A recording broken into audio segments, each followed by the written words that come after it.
C'est un exploit incroyable qui a été réalisé par les Chinois. Ils viennent d'édifier un gigantesque sanctuaire de la vie marine, digne de l'imaginaire de Jules Verne. Une structure de verre, d'acier et de béton, capable de contenir 50 millions de litres d'eau et plusieurs dizaines de milliers de créatures océaniques. Ocean Kingdom, le royaume de l'océan, le plus grand aquarium du monde. Il vient d'ouvrir ses portes sur l'île de Henkin, au sud de la Chine. Rien ne lui est comparable, que ce soit en termes d'échelle architecturale, de défis technologiques, de nombre d'espèces marines exposées ou bien de quantité estimée de visiteurs. Bien des questions se posent sur la mise en œuvre de ce projet défiant l'entendement. Qui l'a conçu? Comment a-t-il été réalisé? Et quel sens les hommes comptent-ils donner à cette grande muraille de verre?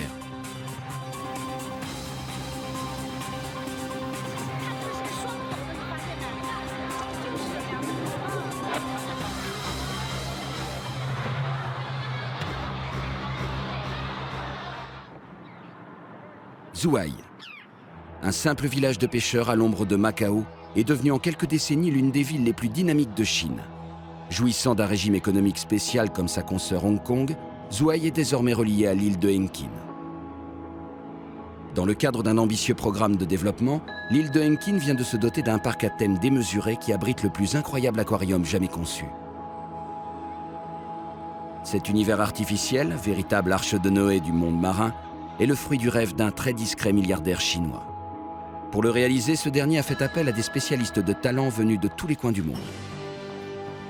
Les maîtres d'œuvre de ce chantier pharaonique, d'un coût estimé à plus de 3,5 milliards d'euros, ont été des architectes et des styliciens de renom, ainsi que des managers ayant collaboré à de gros projets internationaux.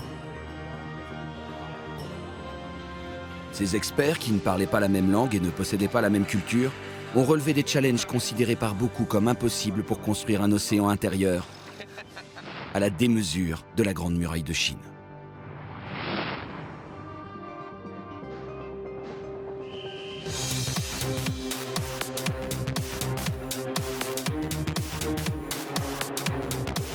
20 000 ouvriers chinois ont travaillé pendant 3 ans sur le chantier d'Ocean Kingdom. Ils ont dû faire face à tous les défis imposés par le gigantisme du projet, mais c'est l'aquarium principal, capable de contenir un volume d'eau de 12 piscines olympiques, qui a posé le plus de problèmes techniques. En effet, comment installer le plus grand et le plus épais mur de verre jamais réalisé? Plus impressionnant encore, comment déposer l'énorme coupole translucide de 50 tonnes au fond de l'aquarium? Le projet du parc ne s'arrête pas au seul aquarium géant. 7 autres bassins à thèmes différents ont été construits sur le site, ainsi que l'un des plus grands hôtels de Chine. Ocean Kingdom possède aussi un parc d'attractions et un cirque. Alors, pour attirer des millions de touristes, le milliardaire chinois a prévu dans la démesure. Comme emblème du royaume de l'océan, il voulait un requin-baleine de 66 mètres de hauteur. Il l'a obtenu. Cependant, le challenge ultime n'est pas du ressort des ingénieurs, mais des biologistes marins. Comment transporter des mastodontes de plusieurs tonnes et les déposer intacts dans les aquariums? Ce sont au total 30 000 poissons et mammifères marins qui vont être acheminés vers Ocean Kingdom. Prendre soin de tous ces animaux est une mission titanesque, d'autant plus que le parc à thème va devoir offrir à un public avide de sensations fortes le plus beau des spectacles océaniques. Enfin, si tout le monde est de cet avis.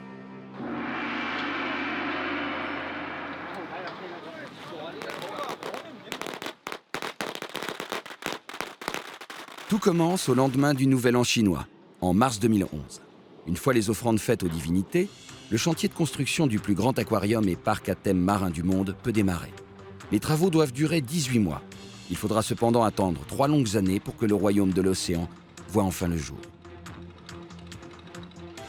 Pourtant, tout se met en place comme prévu. Les 130 hectares alloués à l'édification du parc sur l'île de Henkin commencent à grouiller d'engins ayant largement fait leurs preuves.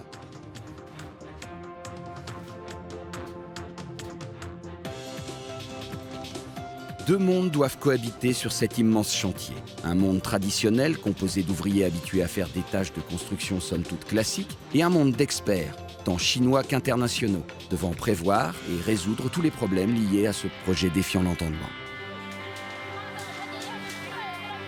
Pour employer près de 20 000 ouvriers du bâtiment, la société Chainlong, un groupe chinois spécialisé dans le tourisme de masse, a fait appel à des équipes venues de différentes régions de Chine et possédant également des traditions très diverses. Des écarts culturels existent parfois entre ces groupes ethniques, issus d'un territoire bien plus vaste que l'Europe. Mais à ce stade de l'évolution du chantier, nul conflit ne vient encore le perturber. Chacun fait ce qu'il a à faire et le fait dans son coin. La course contre la montre n'est pas encore vraiment engagée et les premiers dysfonctionnements n'ont pas encore été mis à jour. Pour l'heure, il s'agit surtout de ferrailler le béton des fondations et d'élever d'immenses murs sur celles-ci. Même si les traditionnels échafaudages de bambou ont été remplacés par des tubes d'acier, les ouvriers chinois y évoluent toujours avec la même décontraction.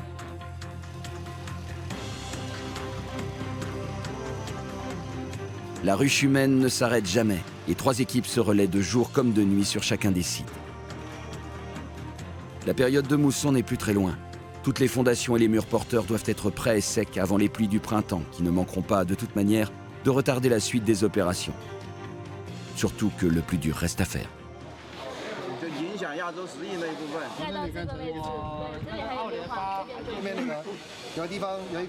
Place aux techniciens qui ont en charge l'installation des artères vitaux qui vont alimenter l'ensemble de l'immense parc océanique.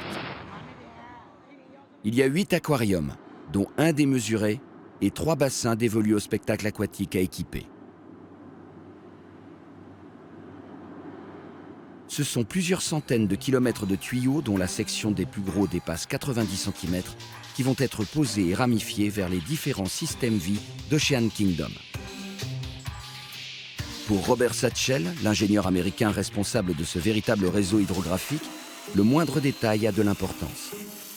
Les conduites de PVC doivent être découpées au millimètre près pour éviter une éventuelle mais dramatique fuite d'eau.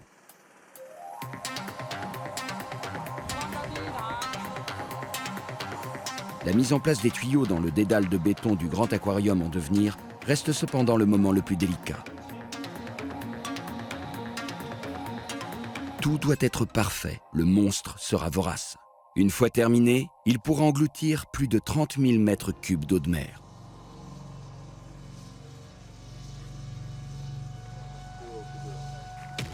Même pour les ingénieurs, cet aquarium demeure une énigme. Comment va-t-il se comporter une fois rempli ? Il n'a pas d'équivalent dans le monde. L'ex-référence en matière de gigantisme est l'aquarium d'Atlanta. Et ce dernier est 2 fois moins volumineux.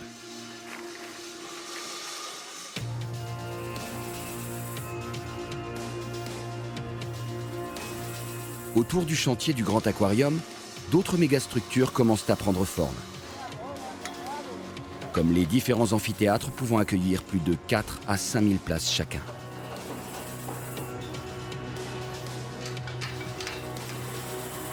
Ces arènes du XXIe siècle seront dévolues aux shows aquatiques des belugas, des dauphins et des lions de mer.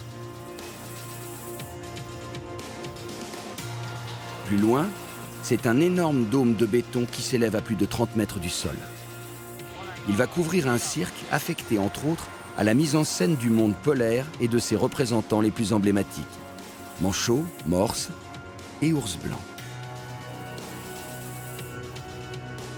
Et puis, il y a l'hôtel, le luxueux 5 étoiles de près de 2000 chambres, le plus grand de Chine. Une fois terminé, il sera décoré comme un palais des 1001 nuits du monde marin. Le milliardaire chinois a insisté pour que des dauphins de 30 mètres en ornent l'entrée. Il les aura. En attendant, l'hôtel est le premier bâtiment du royaume de l'océan à prendre forme. C'est peut-être aussi le moins complexe à édifier. À quelques centaines de mètres de l'hôtel, le chantier reçoit ses premiers visiteurs, ceux qui vont s'occuper des animaux. Le Français Julien Forestier et sa compagne hollandaise F viennent d'être engagés pour former et encadrer l'ensemble des soigneurs dresseurs d'Ocean Kingdom. Pour tous les dresseurs, c'est la première fois qu'ils vont voir les bassins pour le show. Donc c'est très excitant. À ce stade, il faut encore avoir un peu d'imagination. C'est un très beau bassin pour le spectacle.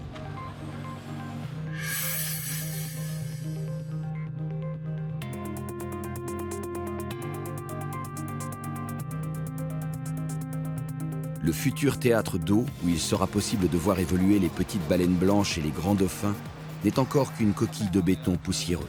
Mais Julien Forestier y pressent déjà l'aboutissement d'un rêve professionnel.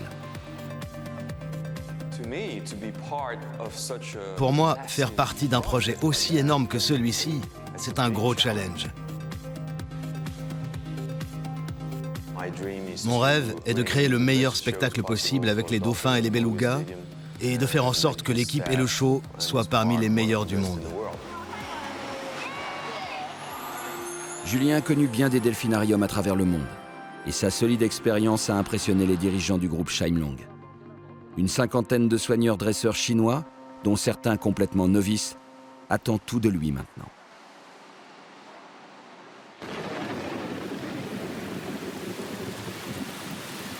Il fallait bien que cela arrive un jour. La saison des pluies a rattrapé le chantier et les conséquences sont connues de tous. La pluie est arrivée si soudainement et si violemment qu'il y a eu un écoulement de sable et de ciment aux quatre coins du chantier. La pluie est tellement forte que c'est difficile à évacuer. Ces dégâts vont certainement occasionner des délais supplémentaires dans cette étape de la construction.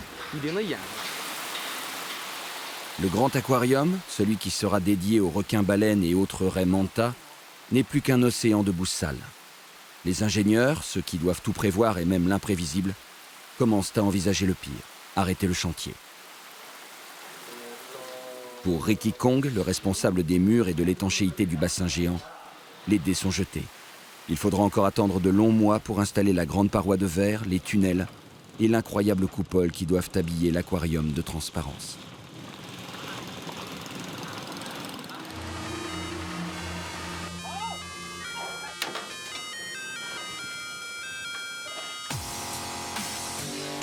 Il reste tant à faire sur le chantier que dès que la pluie s'arrête quelques instants, l'activité reprend son cours. Un ciel plombé n'est en rien un problème pour monter les structures qui vont supporter les spectaculaires attractions du parc à thème océanique. Montagnes russes, parcours scéniques, roller coaster, toujours démesuré, bien sûr.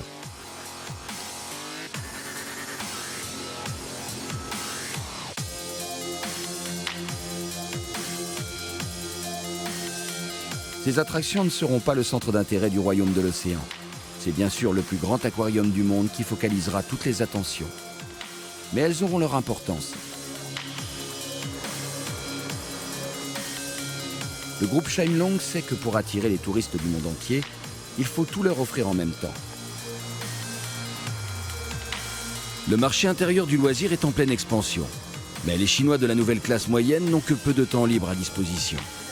Ils cherchent à se rendre dans des endroits à l'abri des désastres naturels et des problèmes du quotidien, dans lesquels toute la famille pourra s'amuser ou éventuellement s'instruire.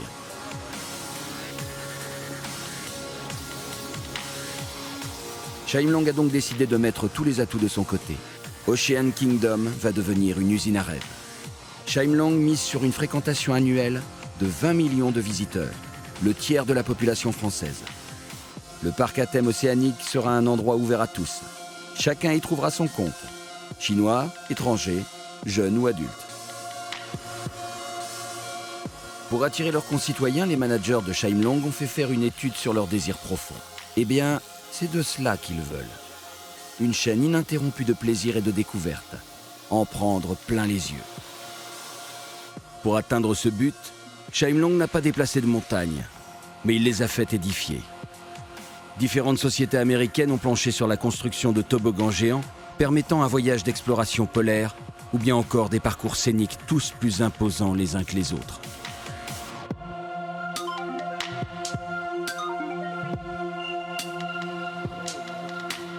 Et puis, gigantisme oblige, autant en profiter pour édifier l'un des plus longs rollers et flying coasters du monde.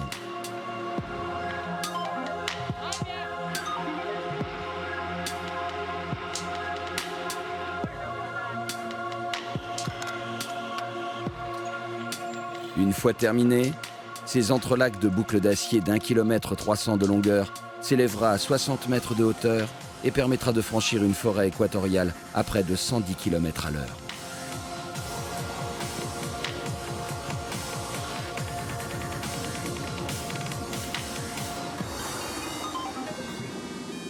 Si après tant d'efforts, les visiteurs d'Ocean Kingdom n'en prennent pas plein les yeux,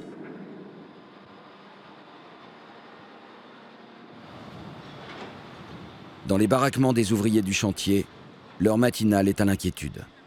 Les conditions météorologiques ne sont pas favorables alors que les journées à venir vont être déterminantes. Le grand aquarium va enfin recevoir son immense muraille de verre. Ces 400 mètres carrés de surface translucide seront la vraie attraction d'Ocean Kingdom. Enfin, avec les requins-baleines.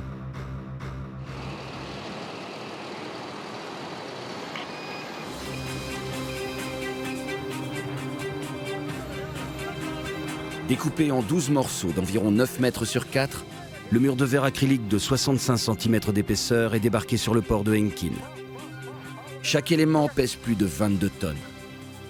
Il aura fallu 2 ans pour les concevoir, les fabriquer et les transporter. Une immense grue est montée sur place. Munie de lourds contrepoids de béton, elle bat déjà des records à elle seule. Ces 500 tonnes montées sur chenilles doivent permettre de soulever et de déposer avec toute la délicatesse possible les différentes parois de verre dans des coffrages prévus à cet effet. Le moindre choc un peu appuyé, la moindre erreur de positionnement, et c'est tout le projet qui en subira les conséquences. Il n'existe pas de pièce de rechange. Alors pour Ricky Kong, le responsable, c'est l'heure de vérité. Je vais découvrir ce nouveau challenge. Je l'ai déjà fait une fois, mais c'est une première avec des murs aussi grands. J'arrive, je monte en voiture. Je suis juste à côté.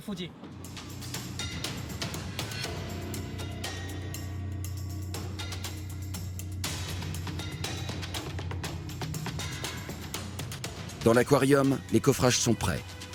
Il ne reste plus qu'à y glisser les 270 tonnes de verre acrylique.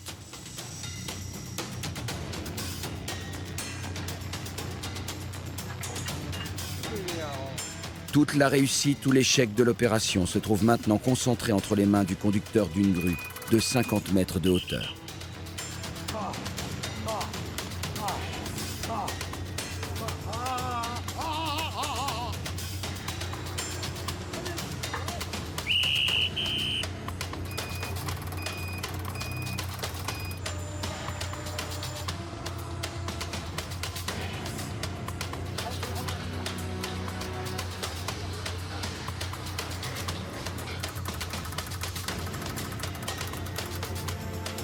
C'est parti. Une fois redressé, le lourd panneau va pouvoir s'élever dans les airs. Son poids, déjà énorme, a été divisé par 2 grâce aux nouvelles technologies. En effet, le choix du polyméthacrylate de méthyle, plus connu sous le nom de verre acrylique, n'est pas du hasard.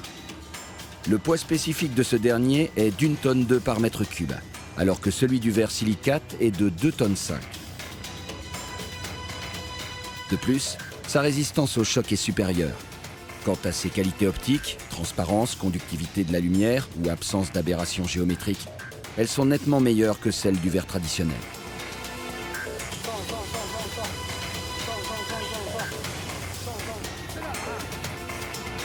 Le moment le plus délicat est venu. Les équipes doivent maintenant faire glisser le mur de verre dans l'emplacement qui lui est réservé. Il faut à tout prix éviter les balancements. Et pour cela, ce sont les moyens les plus simples qui sont utilisés. Les mains humaines.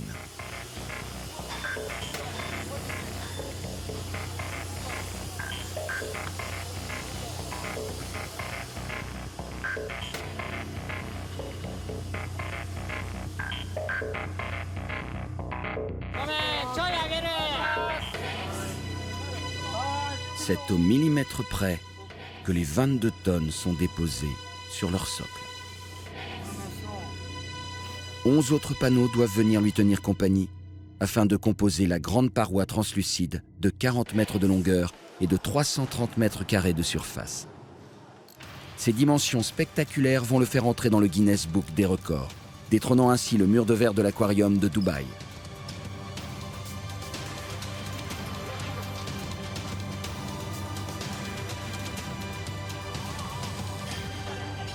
Quelques jours plus tard, le second et le troisième panneau sont déposés sans encombre. La technique semble être bien rodée et la pose des 12 panneaux ne devait pas se prolonger au-delà de 2 ou 3 semaines. Cela prendra 2 mois.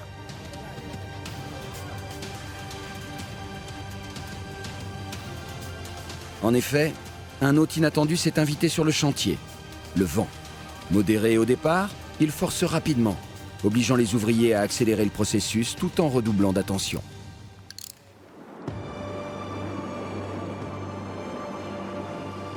La tempête s'est levée brutalement. Elle va durer plusieurs jours. Les bourrasques font dangereusement osciller les dernières dalles de verre acrylique au bout de leurs crochets. Le travail devient dangereux pour les hommes.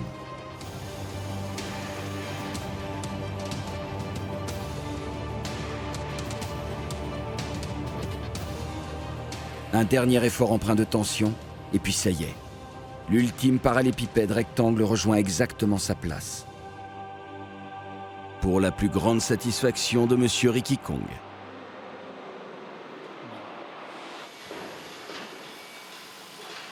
La parfaite mise en place du gros œuvre n'est pas l'unique souci des architectes en charge du royaume de l'océan. Al Cross, vice-président de PGAV Destination, une société américaine spécialisée dans l'aménagement des parcs de loisirs, profite de son long séjour en Chine pour trouver de nouvelles inspirations.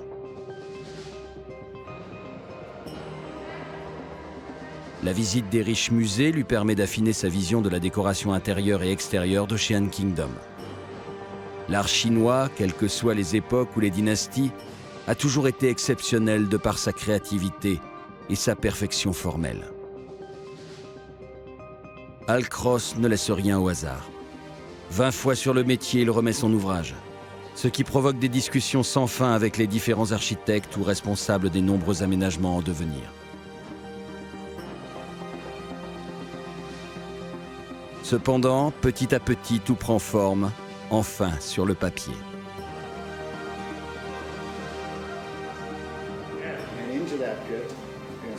Ça, c'est un truc impossible. Pourquoi impossible? Qu'est-ce que tu veux dire? Je comprends pas. Il faut dire que les demandes faites par le groupe Chimelong sont parfois à la limite du raisonnable. Tout doit être disproportionné, que ce soit dans les formes ou bien dans les dimensions. Il faut tenir compte de tous les paramètres et bien souvent, ils ne sont découverts que sur place.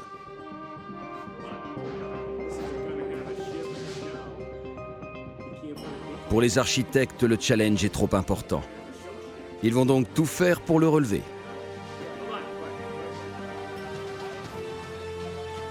Ce qui fait que sur le chantier d'Ocean Kingdom, un défi n'attend pas l'autre. Mike, le décorateur en chef du parc, met la dernière touche de couleur à la maquette du requin-baleine surdimensionné qui doit servir d'emblème au site d'Ocean Kingdom. Les ingénieurs trouvaient cette idée déraisonnable, mais le milliardaire y tenait. Alors ils l'ont fait.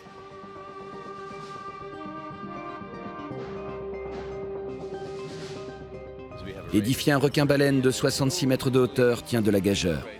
Il a fallu trouver une solution et c'est en pensant à la Statue de la Liberté que celle-ci a vu le jour. En 1880, Bartholdi avait utilisé des feuilles de cuivre martelées à la main et boulonnées sur une structure de fer. Les techniques modernes permettaient d'être plus efficaces. Des plaques d'acier galvanisées ont été préformées en usine grâce à une modélisation 3D, puis fixées sur des tiges insérées dans une âme de béton. Beaucoup plus rapide, mais pas assez pour rester dans les temps. Bon, je veux voir plus de monde demain sur le site. Oui? Promis? Dans les yeux, hein? Ok. La finalisation de la créature de métal demande beaucoup de minutie. Ce sont des milliers de plaques qu'il faut souder et poncer.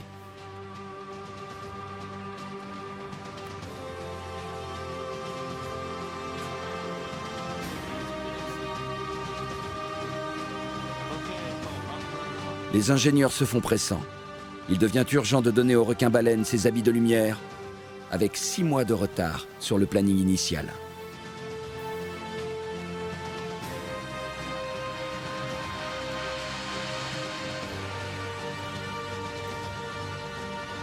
Une fois terminée, la sculpture dépasse de près de 20 mètres la Statue de la Liberté. Elle domine le chantier d'Ocean Kingdom pour le plus grand plaisir du milliardaire chinois. Aucune représentation animale ne possède cette taille dans le monde.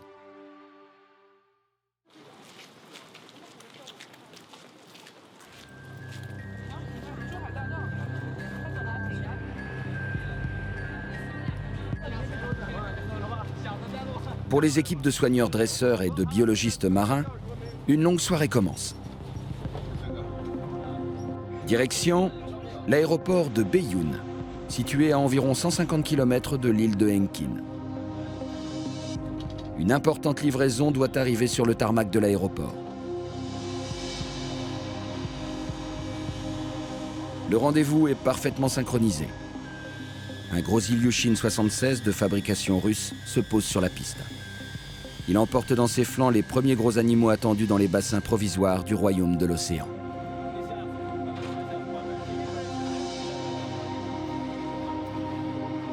Toutes les précautions sont prises pour le premier contact. Le vétérinaire veut s'assurer que les animaux sont en bon état de santé. Ils viennent de voyager une dizaine d'heures depuis l'aquarium qui les abritait initialement. Les formalités entre douaniers et pilotes enfin réglées, le déchargement des 16 belugas peut commencer. Les petites baleines blanches sont 2 par caisse et il y a 4 caisses à décharger.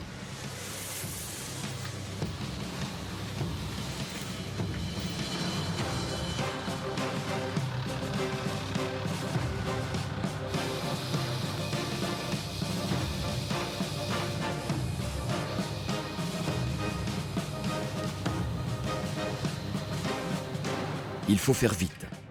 La température à Bayoun, même de nuit, frôle les 30 degrés. Et les belugas vivent normalement dans de l'eau à 2 degrés. De plus, comme ce sont des mammifères marins, ils ont été transportés en simple conditionnement humide, sage précaution.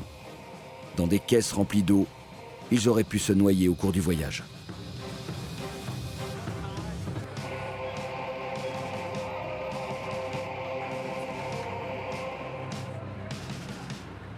La priorité est de faire baisser rapidement leur température corporelle.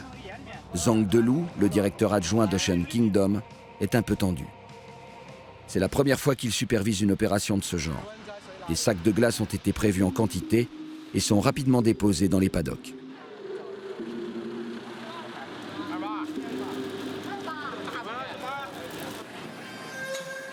Le voyage terrestre des belugas peut commencer. Le bien-être des animaux est entre les mains des soigneurs et ces derniers savent qu'ils n'ont pas le droit à l'erreur.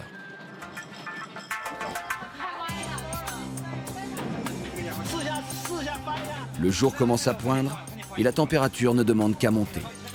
L'île de Henkin se rapproche. Les camions accélèrent l'allure. Soudain, un incident sérieux est signalé. Le premier camion est en feu, enfin, pas complètement. Les plaquettes de frein ont chauffé au rouge et le dessous du camion s'est enflammé autour de l'essieu. Il faut vite circonvenir le début de sinistre. La grue n'est plus là pour décharger les précieuses caisses du camion. Plus de peur que de mal. Le système D a fonctionné. Le camion peut repartir vers Ocean Kingdom.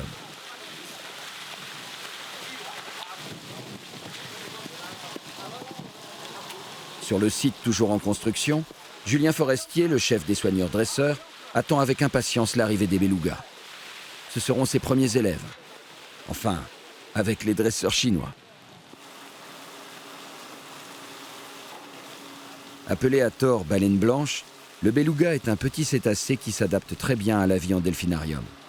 Son intelligence en fait un animal facile à dresser et ses mimiques faciales attendrissent le public. D'une taille supérieure à celle des dauphins, il peut atteindre 6 mètres pour un poids de plus d'1 tonne. Ce qui n'est pas encore le cas des jeunes belugas qui s'apprêtent à évoluer dans les bassins d'eau froide qui leur sont réservés.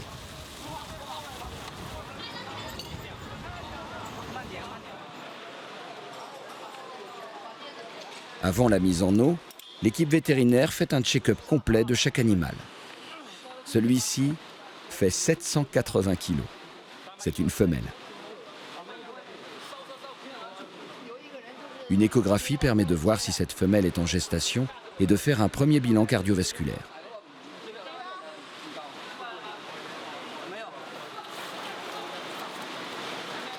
Tout va bien. Il ne reste plus qu'à la mettre dans le bassin. Et c'est moins facile que prévu.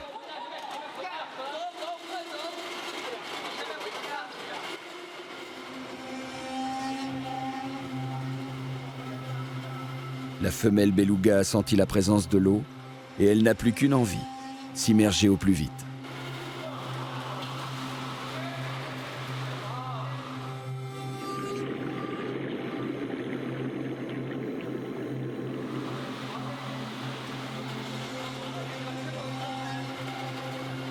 Les bassins d'accueil ont été construits en premier. Ils permettent aux animaux de s'adapter et d'être séparés de ceux avec lesquels ils seraient incompatibles. Le royaume de l'océan ne peut pas recevoir dans la même eau des mammifères arctiques et des poissons des mers chaudes, ni des requins avec des otaries. Quand tout sera fini, chaque espèce sera dispatchée dans les aquariums ou dans des zones bien déterminées.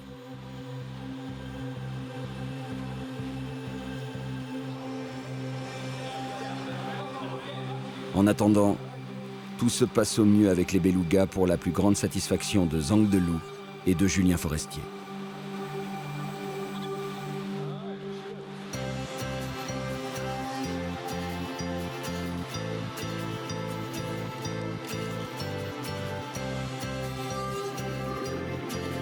Les animaux commencent à jouer dans les bassins, ce qui est bon signe. Mission accomplie.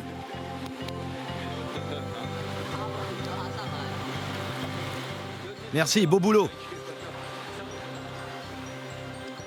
Cependant, F, la compagne hollandaise de Julien, sait que le vrai travail de dressage ne fait que commencer.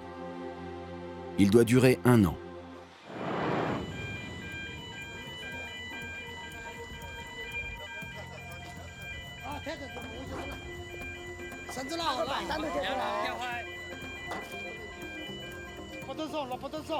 Le grand aquarium, celui qui doit recevoir les requins-baleines ou autres espèces pélagiques, est encore loin d'être en état de recevoir ses hôtes. La deuxième livraison de verre acrylique, celle qui concerne les éléments des tunnels translucides, vient d'avoir lieu. Aussi délicats à poser que la grande muraille de verre, ils vont permettre au public de circuler sous l'aquarium et d'être en contact direct avec les plus gros poissons du monde.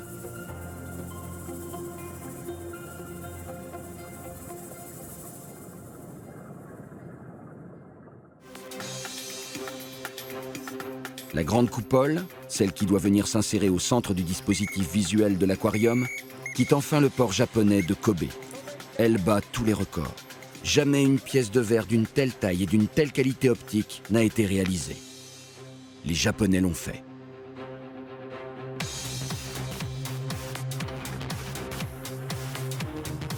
De leur côté, les Chinois doivent aménager une route de 20 mètres de large et de 7 km de longueur pour acheminer la coupole du port de Hengqin jusqu'à l'aquarium géant. Les travaux sont exécutés dans l'urgence, le matériel de gros œuvre n'étant pas trop disponible auparavant. La route provisoire doit être extrêmement plane. Le moindre chaos pendant le transport pouvant entraîner des conséquences même pas envisageables.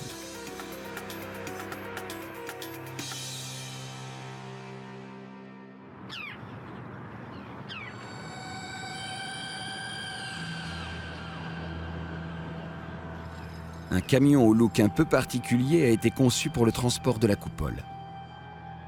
Cette dernière achève son voyage maritime à l'embouchure de la rivière des Perles. Il ne reste plus qu'à effectuer le transfert.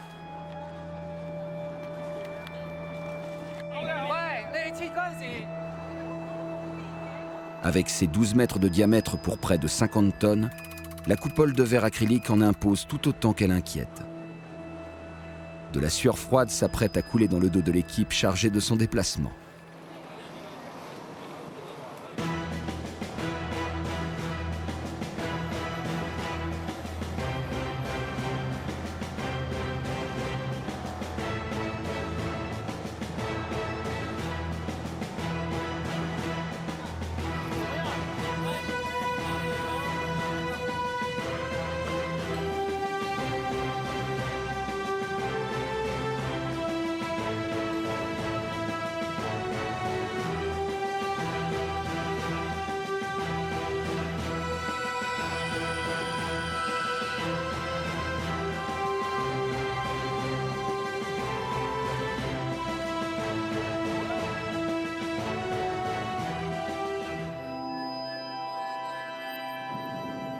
Déposée en douceur, elle commence son ultime parcours, peut-être le plus risqué. Jamais une masse aussi fragile n'a voyagé dans de telles conditions. C'est du reste pour éviter un tel périple à haut risque que les Japonais l'ont fabriqué dans une usine provisoire sur les quais de Kobe.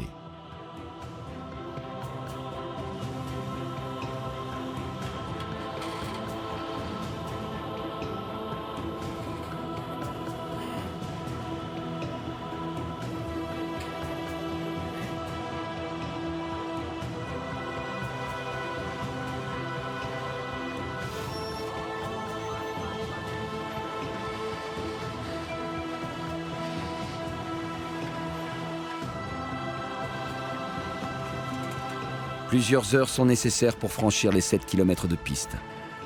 Et ce n'est qu'à la nuit tombée que le convoi exceptionnel arrive, sans casse, en vue de l'aquarium.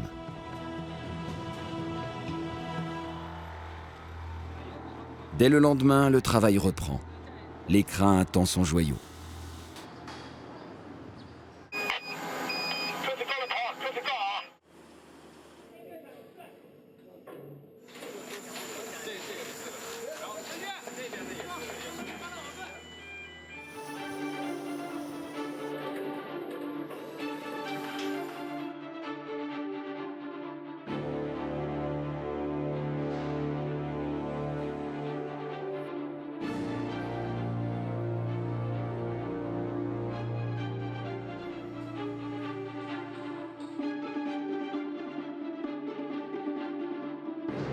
La soucoupe de verre en arc vient se positionner au-dessus de son socle de métal, pièce indispensable pour l'isoler du béton et assurer l'étanchéité de l'ensemble.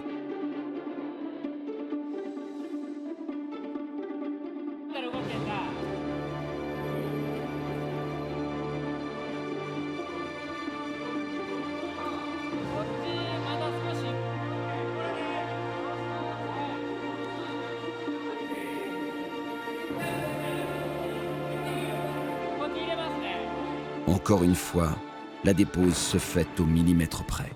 Une fois posé, oui, ça va. Surtout maintenant que la grande coupole est en place sans l'avoir cassée. Alors oui, ça va bien. Ricky Kong, le responsable mandaté par la firme japonaise, peut être satisfait. Les 50 tonnes de verre sont provisoirement en place et il faut maintenant les rendre solidaires de l'aquarium.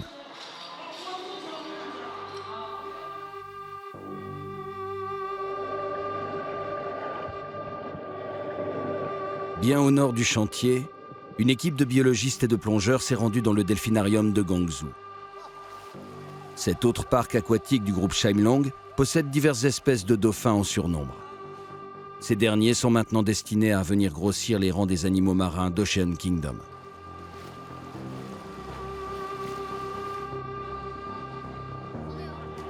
Avant toute chose, il faut les trier et trouver le moyen de les transporter à bon port.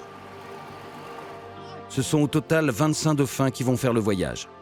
Pour cela, les méthodes de conditionnement pour les transporter ne changent guère de celles déjà utilisées pour les belugas.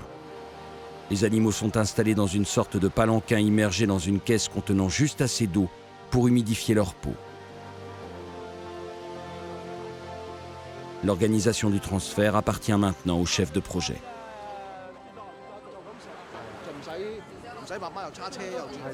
Pour transporter les dauphins, tu as quoi? On va les mettre directement au fond des camions avec l'élévateur, comme tu viens de voir. Ok, ça me semble la meilleure solution. Mais il faut les glisser délicatement. Tu vois, regarde. Ça se passe bien.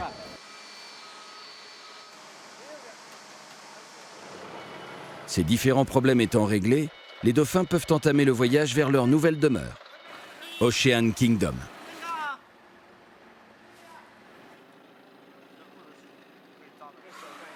C'est en camion que le transport va s'effectuer. La solution du voyage aérien a été écartée. Trop de manipulations, trop de stress inutile. Le bien-être des mammifères marins passe avant tout. Le déplacement par voie terrestre ne durera que quelques heures. Cette fois encore, les animaux font l'objet de soins constants de la part des biologistes qui les accompagnent. Tous leurs besoins sont pris en compte et un rapport sur leur état général est rédigé toutes les 30 minutes.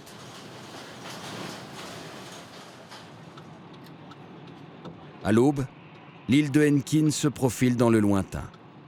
Ocean Kingdom a déjà fait aménager un grand nombre de bassins provisoires ou définitifs pour accueillir tous ses hôtes. Les 25 dauphins vont être logés dans les infrastructures du théâtre qui leur sera dévolu. Ce delphinarium abritera bientôt de magnifiques spectacles aquatiques.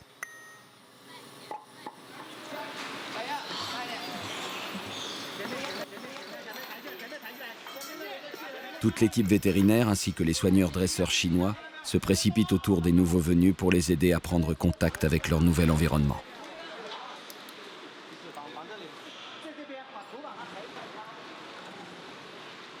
Les dauphins sont des animaux très sensibles aux attentions humaines. C'est donc avec une grande délicatesse que leur est pratiqué un indispensable bilan de santé. Animal à l'intellect très développé, le dauphin, quelle que soit son espèce, possède bien d'autres points communs avec l'homme. En particulier une physiologie assez similaire. Ils peuvent développer le même type de maladie ou de pathologie que nous, ce qui rend le travail de l'instructeur vétérinaire assez aisé.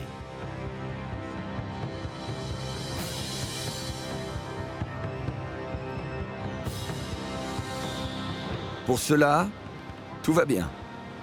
Ils sont aptes à rejoindre les grands bassins d'Ocean Kingdom, leur futur terrain de jeu.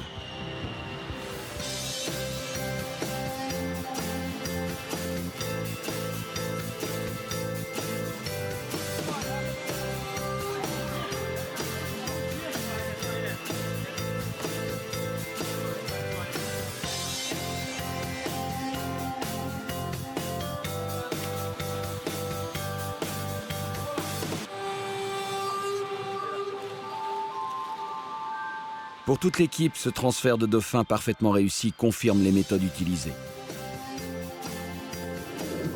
Avant l'arrivée des belugas, aucun biologiste d'Ocean Kingdom n'avait pratiqué de tels équipés avec des mammifères marins. Il a fallu tout inventer et tout bâtir simultanément. La logistique indispensable à la survie des animaux ne saurait attendre la fin des travaux.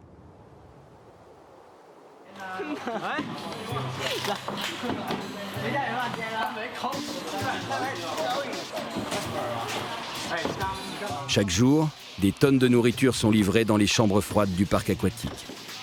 De plus en plus d'invités, pratiquement tous les mammifères marins, sont arrivés à Ocean Kingdom. Il faut les nourrir. Scientifiquement. Le poisson, base de leur alimentation, est préparé dans des cuisines laboratoires dignes d'un grand restaurant japonais. Il y en a pour tous les goûts. Maquereaux, sardines, anchois, quand ce n'est carrément pas du saumon en tranches. Tout ici est pesé, adapté, calculé aux calories près. Des compléments alimentaires, des vitamines, parfois aussi des antibiotiques, sont insérés ou injectés dans les poissons destinés à la consommation des lions de mer ou des morses. Ces derniers, comme tous les pinnipèdes, sont des animaux carnivores et voraces. Dans la nature, la recherche de la nourriture est leur principale préoccupation. Il faut donc y pallier sans compter.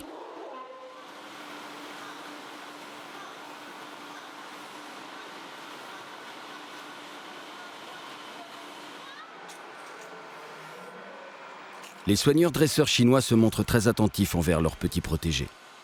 Ils savent que s'ils veulent obtenir d'eux la meilleure des performances possibles pour les futurs shows aquatiques, ils doivent les récompenser avec de la nourriture.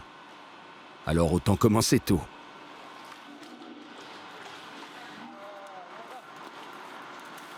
Entre un lion de mer de Patagonie de plusieurs centaines de kilos et une petite otarie californienne, la gourmandise est bien partagée. C'est cette gourmandise qui va permettre de les dresser plus facilement que les dauphins ou les belugas. Mais leur entraînement ne fait que commencer.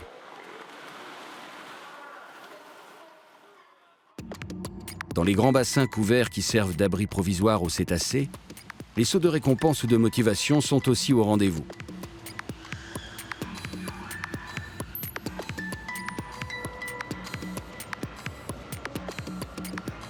Pour les dauphins à bec, le vrai travail commence. Eux aussi sont de grands gloutons. Ils ne sont pas les seuls. Les belugas des bassins voisins n'ont rien à leur envier.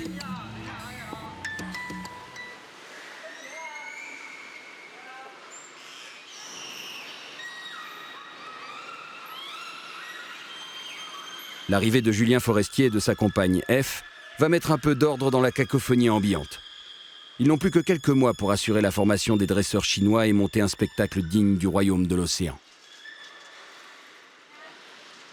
Les jeunes recrues, pas vraiment engagés pour leurs compétences en matière de dressage, se montrent pourtant pleines de bonne volonté.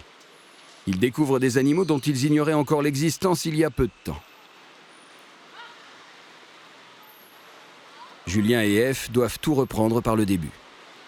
Ce qui ne ressemble qu'à un jeu pour le moment doit devenir un vrai travail, aussi bien pour les soigneurs dresseurs que pour les nombreux cétacés.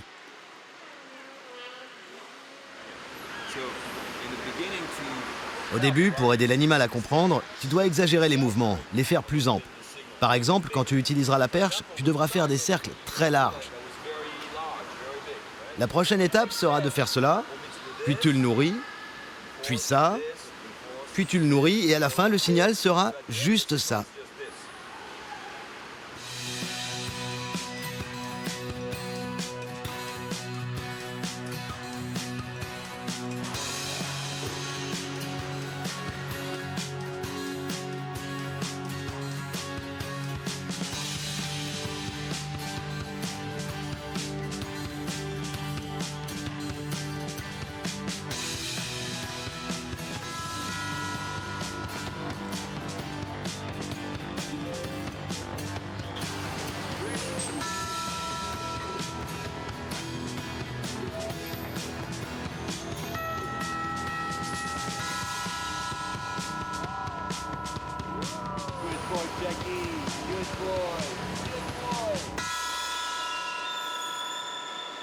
Si tout semble bien se passer avec les belugas, les gentils fantômes de l'océan, il n'en est parfois pas de même avec les dauphins.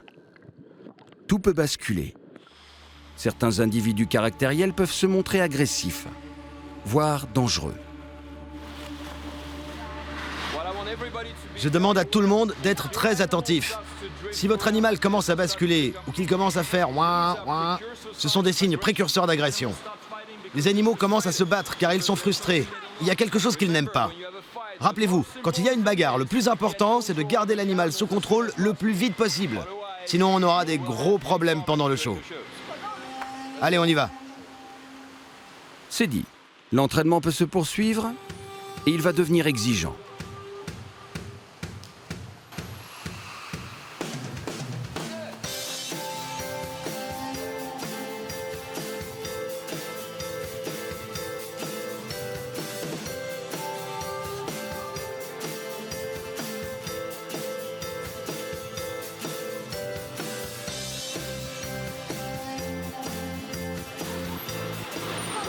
Peut-être qu'il faudra mettre celui-là au régime.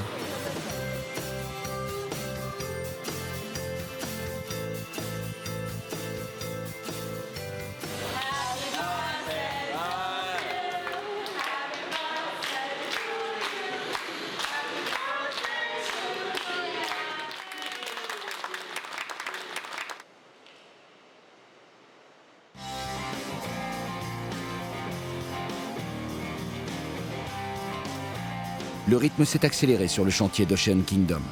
La construction des différents amphithéâtres ou autres lieux de représentation est pratiquement terminée. Les installations et les finitions, tant intérieures qu'extérieures, commencent à montrer le visage de celui que le parc à thème aura dans quelques mois.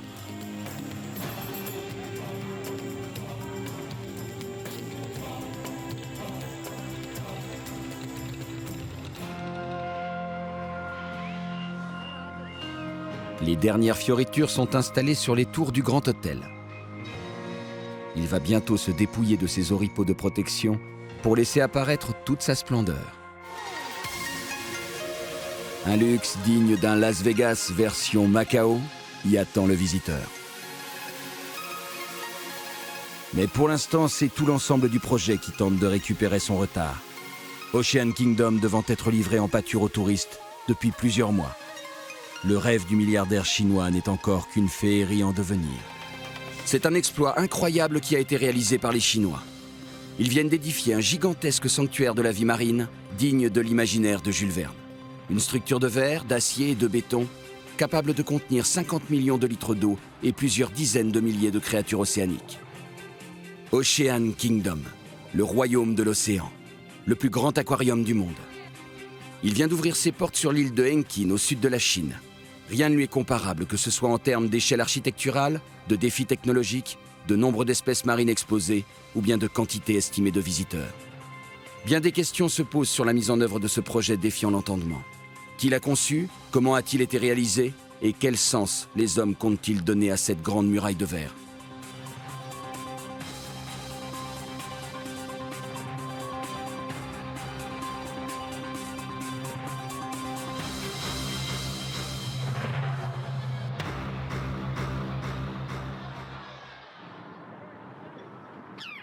Zhuhai. Un simple village de pêcheurs à l'ombre de Macao est devenu en quelques décennies l'une des villes les plus dynamiques de Chine. Jouissant d'un régime économique spécial comme sa consoeur Hong Kong, Zhuhai est désormais reliée à l'île de Henkin. Dans le cadre d'un ambitieux programme de développement, l'île de Henkin vient de se doter d'un parc à thème démesuré qui abrite le plus incroyable aquarium jamais conçu. Cet univers artificiel, véritable arche de Noé du monde marin, est le fruit du rêve d'un très discret milliardaire chinois. Pour réaliser ce chantier pharaonique d'un coût estimé à plus de 3,5 milliards d'euros, il a fait appel à des spécialistes de talent venus de tous les coins du monde. Ils ont relevé des challenges considérés comme impossibles pour construire un océan intérieur à la démesure de la Grande Muraille de Chine.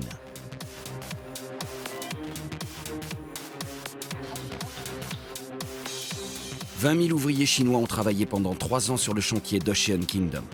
Ils ont dû faire face à tous les défis imposés par le gigantisme du projet, mais c'est l'aquarium principal, capable de contenir un volume d'eau de 12 piscines olympiques, qui a posé le plus de problèmes techniques. En effet, comment installer le plus grand et le plus épais mur de verre jamais réalisé? Plus impressionnant encore, comment déposer l'énorme coupole translucide de 50 tonnes au fond de l'aquarium? Le projet du parc ne s'arrête pas au seul aquarium géant. 7 autres bassins à thèmes différents ont été construits sur le site, ainsi que l'un des plus grands hôtels de Chine. Ocean Kingdom possède aussi un parc d'attractions et un cirque. Alors, pour attirer des millions de touristes, le milliardaire chinois a prévu dans la démesure. Comme emblème du royaume de l'océan, il voulait un requin-baleine de 66 mètres de hauteur. Il l'a obtenu. Cependant, le challenge ultime n'est pas du ressort des ingénieurs, mais des biologistes marins. Comment transporter des mastodontes de plusieurs tonnes et les déposer intacts dans les aquariums? Ce sont au total 30 000 poissons et mammifères marins qui vont être acheminés vers Ocean Kingdom. Prendre soin de tous ces animaux est une mission titanesque, d'autant plus que le parc à thème va devoir offrir à un public avide de sensations fortes le plus beau des spectacles océaniques. Enfin, si tout le monde est de cet avis. En 18 mois, depuis le début du chantier du futur parc océanique, tous les bâtiments sont sortis de terre. Cependant, le grand aquarium est loin d'être opérationnel. Ce n'est encore qu'un océan asséché.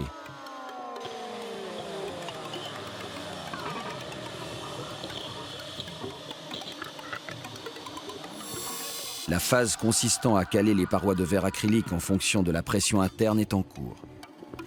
Les millions de litres d'eau salée ne vont pas exercer la même poussée en bas et en haut des murs. Il faut donc les infléchir en tenant compte des paramètres calculés par les ingénieurs.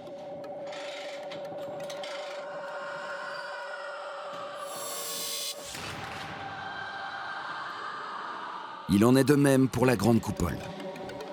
Les forces en jeu n'autorisent pas le moindre millimètre de torsion et les équipes travaillent exactement au même rythme sur tout son pourtour.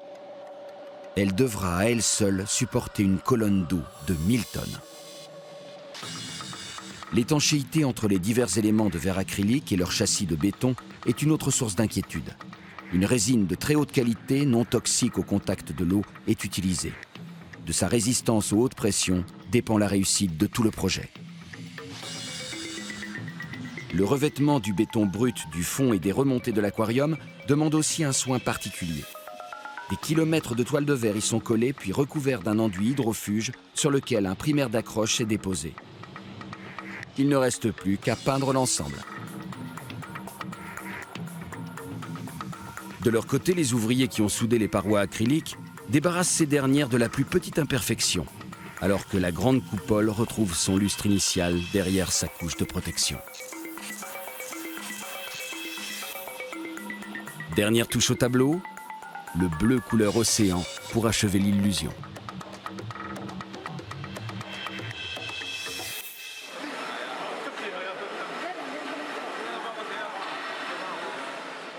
Cet aquarium est tellement grand qu'on ne peut pas tout voir. Je ne peux pas garantir que tous les endroits soient entièrement passés en revue. C'est énervant. On vérifie une fois, puis on revérifie. On peut le faire de nombreuses fois. Les problèmes de fuite, c'est notre responsabilité.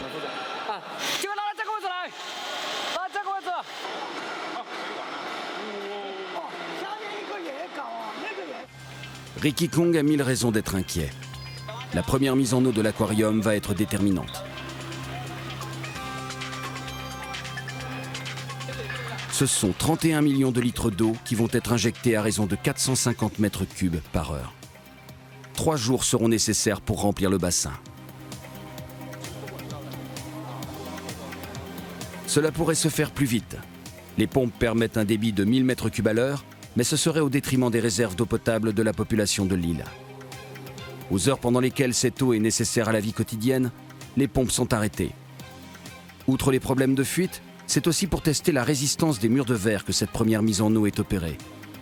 Au fur et à mesure que la pression augmente, il faut stabiliser le niveau pour effectuer des vérifications. À ce stade, tout va bien. Mais la pression va augmenter jusqu'à atteindre 80 tonnes par mètre carré lorsque l'aquarium sera totalement rempli. Si les contrôles de surface ne donnent aucune inquiétude, qu'en est-il dans les profondeurs du bassin ? Les enduits d'étanchéité ont eu le temps de durcir. Il semble que de ce côté, il n'y a pas de problème d'infiltration. Par contre, entre le bord du tunnel et son support de béton, Ricky Kong repère une sérieuse fuite d'eau. C'est inquiétant. Il faut maintenant vérifier les fondations de l'aquarium. Toute l'équipe part faire un repérage en sous-sol.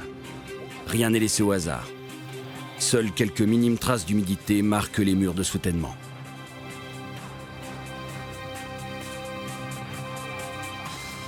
Il faut maintenant déterminer d'où vient la grosse fuite murale. Pour cela, il n'existe qu'un seul moyen. Plonger dans le dédale de verre et de béton et se faire guider progressivement par les ingénieurs.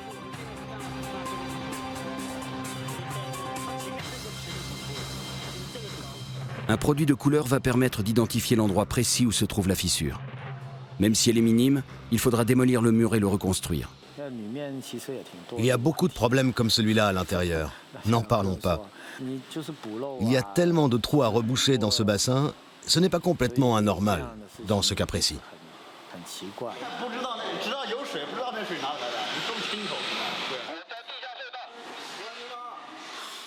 À l'extérieur aussi, il semble y avoir quelques problèmes. Une belle fuite, vite stoppée, a été repérée. Une plaisanterie comparée aux 2 geysers qui fusent à la sortie de 2 pompes d'alimentation. Pour Ricky Kong et les ingénieurs, ce premier test est ennuyeux, mais loin d'être catastrophique. Il va falloir vider le bassin en prenant toutefois certaines précautions.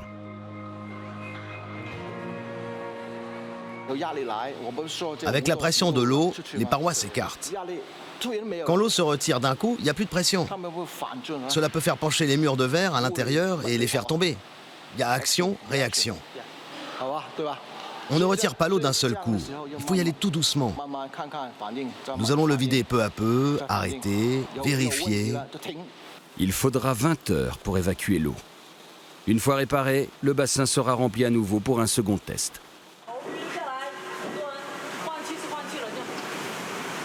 La plupart des dresseurs chinois engagés par Ocean Kingdom vont devoir présenter le spectacle lorsque les mammifères marins seront prêts à le faire. Ces jeunes gens sont tous un peu novices, alors apprendre à se mouvoir dans l'eau avec élégance est très important. Ils devront accompagner les évolutions naturellement gracieuses des petites baleines blanches et autres grands dauphins.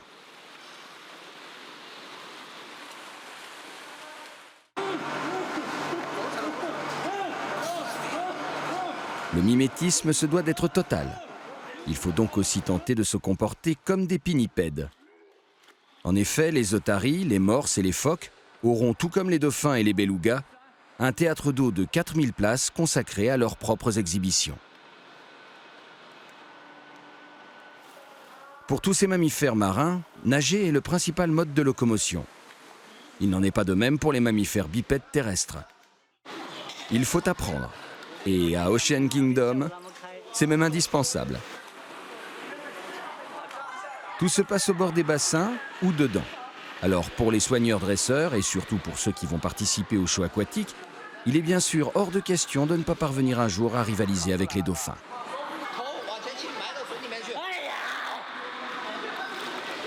Le Français Julien Forestier, le chef des soigneurs-dresseurs d'Ocean Kingdom, y veillera. Julien, qui a travaillé dans les principaux parcs aquatiques de la vieille Europe, n'a de cesse de faire partager sa longue expérience. Il sait que la route sera longue, mais ses élèves se montrent plutôt attentifs, surtout à Mei, une jeune dresseuse chinoise particulièrement douée.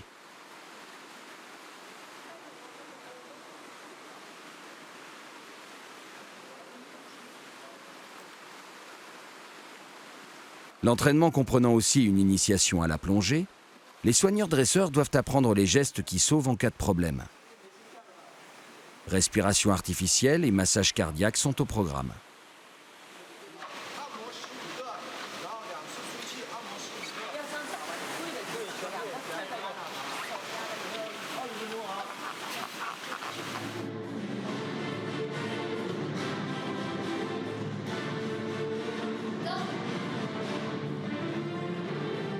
Les progrès effectués par les jeunes gens sont sensibles. L'équipe responsable de l'entraînement et du spectacle qui mettra en scène dresseurs et mammifères marins ne peut que s'en réjouir.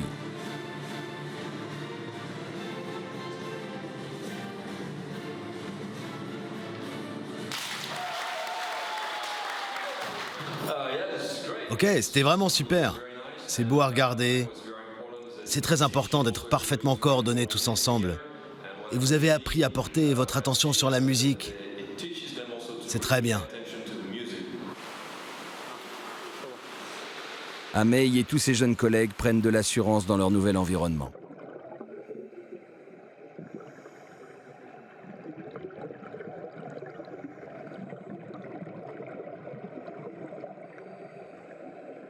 La plongée subaquatique, une fois maîtrisée, est le meilleur moyen de comprendre le comportement des animaux dont ils vont s'occuper. Plus ils seront à l'aise dans le milieu liquide, plus les mammifères marins leur feront confiance.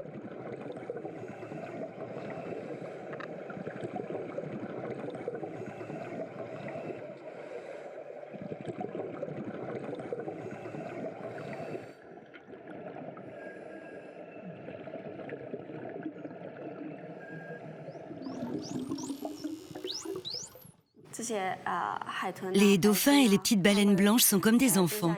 Ils sont très amicaux avec les humains et heureux de jouer avec eux. Quand je suis au milieu de tous ces animaux marins, je me sens heureuse et en paix.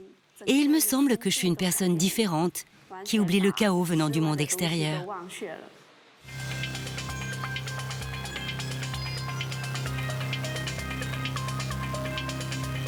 Il y avait la statue du requin-baleine, la colline aux morses. Il ne manquait que la raie manta géante. Elle orne l'entrée de l'immense tunnel qui servira à terme d'accès au parc océanique.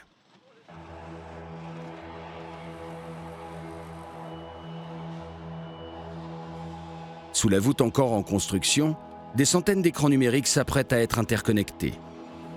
Les techniciens vidéo travaillent ici sur un énième challenge, créer un océan d'images virtuelles. Les écrans à LED sont installés par raccords dans la partie supérieure du tunnel. Un casse-tête électronique et informatique est en train de naître. Mais avant d'en arriver à cette étape, la conception des ailes de la raie manta a fait l'objet d'un savoir-faire digne de celui trouvé sur un chantier naval. Les charpentiers ont édifié une structure de bois et de fibres de verre de 33 mètres de longueur. Mais la vraie difficulté a été de lui donner sa forme très particulière et d'en assurer la rigidité. Une fois achevée, elle a été montée à l'entrée du long tunnel de 71 mètres dans lequel les images océaniques doivent assurer un incroyable spectacle. Et ça marche.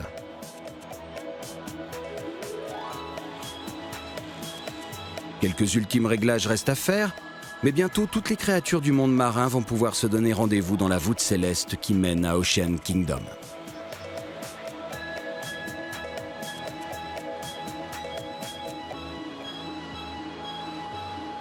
Le milliardaire chinois avait raison.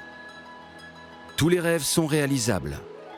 Il suffit juste d'y mettre de la détermination.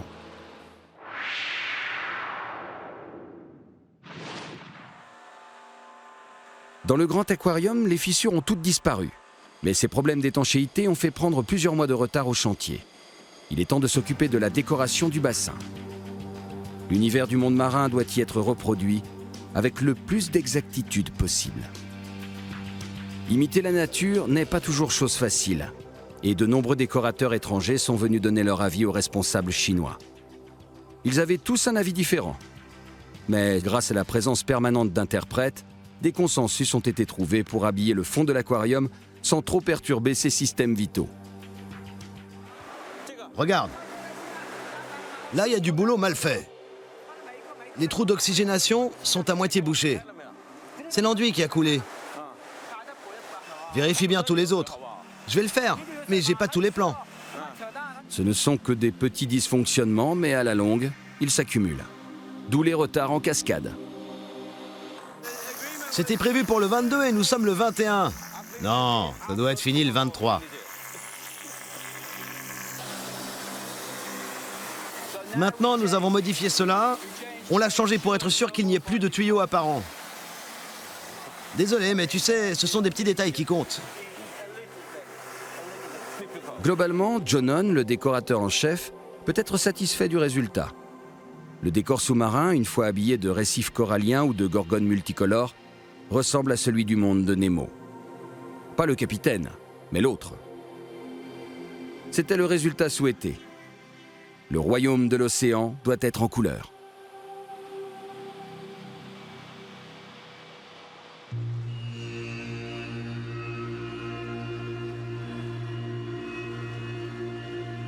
Maintenant que l'aquarium est décoré, il ne manque plus que l'eau.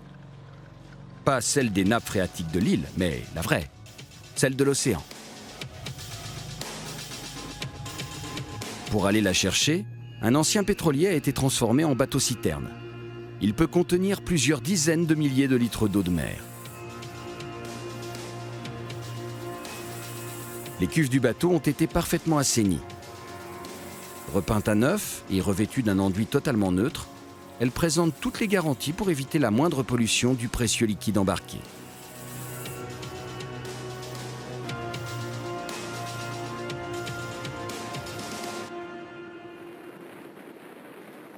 Une fois parvenu à 40 000 nautiques des côtes, le biologiste procède à un test de qualité de l'eau.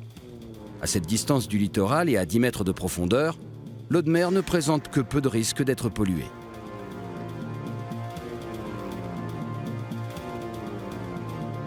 Un rigoureux contrôle est cependant effectué.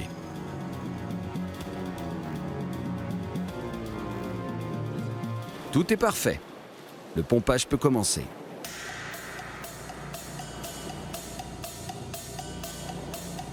Compte tenu de la section des tuyaux et de la puissance des pompes, il va falloir au moins une bonne journée pour remplir les cuves.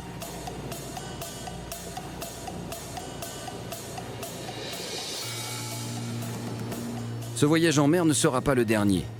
Plusieurs autres s'avéreront nécessaires afin de pourvoir aux besoins des aquariums.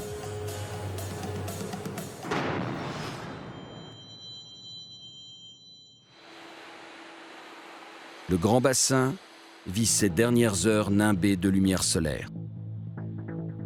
L'eau de mer va atténuer son aspect quelque peu flashy.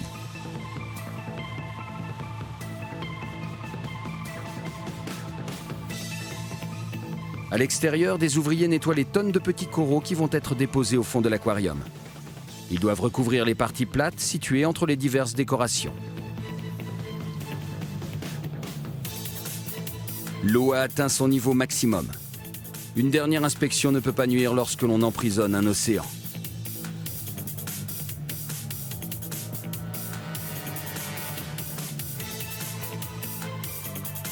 Les sacs de gravier sont immergés avec précaution et leur contenu vidé à des endroits précis. Des plongeurs prendront le relais pour étaler méticuleusement cette touche finale. Parallèlement, du sel marin est ajouté dans les différents aquariums d'Ocean Kingdom. C'est du sel qui a été extrait sur les rives de la mer Rouge en Israël, dans de l'eau très pure. On a déjà mis plus de 700 tonnes de sel et on espère tout mettre dans les jours qui viennent. Il faut atteindre des standards précis correspondant à toutes les espèces de poissons. Une fois le sel dissous, il faut vérifier si la salinité de l'eau correspond à celle de l'océan. 40 grammes de chlorure de sodium par décimètre cube. Cependant, les contrôles de la qualité de l'eau des aquariums ne s'arrêtent pas à ce simple constat. Des filtres à sable doivent retenir toutes les impuretés et recycler l'eau en permanence. De plus, tout un appareillage complexe permet de combattre les agents toxiques, de conserver l'équilibre bactérien et de maintenir les taux de nitrate et d'ozone. Le niveau d'ozone doit être surveillé très attentivement. Pas assez d'ozone, cela ne sert à rien. Trop d'ozone, c'est du poison. Il faut qu'il y ait cet équilibre avant de prendre le risque de mettre des très gros poissons très spéciaux.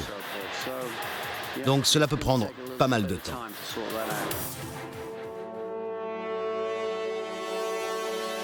Pas trop de temps non plus, car ces gros poissons arrivent.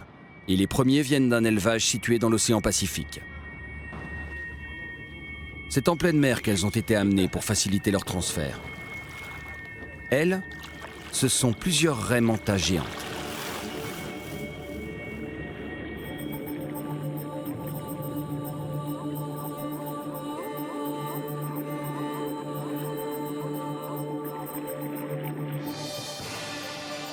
Pour ramener ces animaux d'une taille exceptionnelle, 3 mètres d'envergure pour plus d'1 tonne, toute une expédition a été dépêchée dans des îles lointaines bien au sud de la Chine.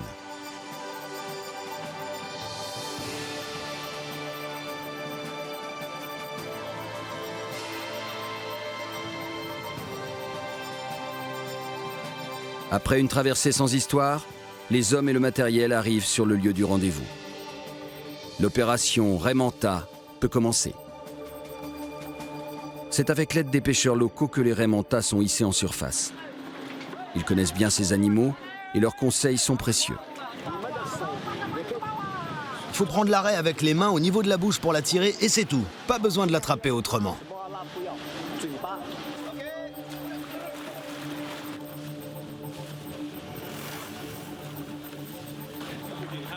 Plus facile à dire qu'à faire.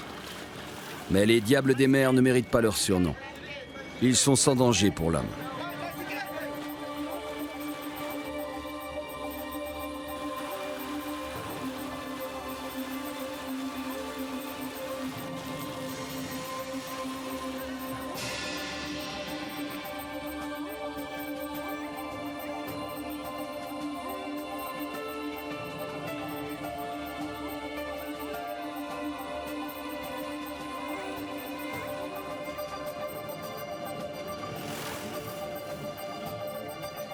Une première, puis une seconde raie sont montées à bord des bacs installés sur les camions. Des bouteilles d'oxygène ont été prévues pour pallier un problème vital. En effet, ces grands poissons cartilagineux sont du point de vue évolutif des requins aplatis. Et comme les requins, ils doivent toujours être en mouvement pour oxygéner leurs ouïes. Ce qui n'est pas le cas dans quelques mètres cubes d'eau. Il faut donc faire vite pour les ramener au royaume de l'océan.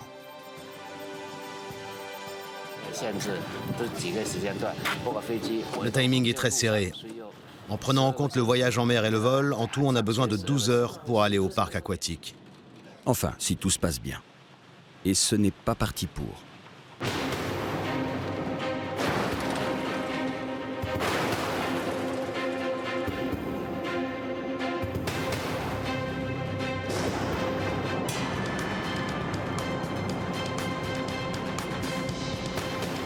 Quelques précieuses heures ont été perdues dans une mer démontée. Alors tout s'accélère. Un avion cargo russe a été affrété pour le transport des raies vers Macao. Le vol, bien que relativement court, se déroule sous haute tension. À l'arrivée, l'inquiétude se lit sur les visages. Dans quel état vont se trouver les animaux ?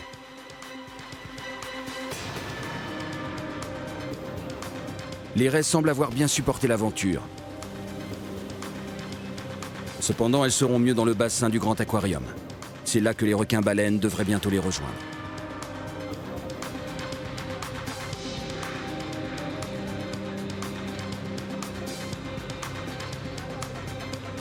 Zhang Delou peut respirer. L'océan intérieur possède enfin ses premiers hôtes de marque. Il ne reste qu'à le peupler.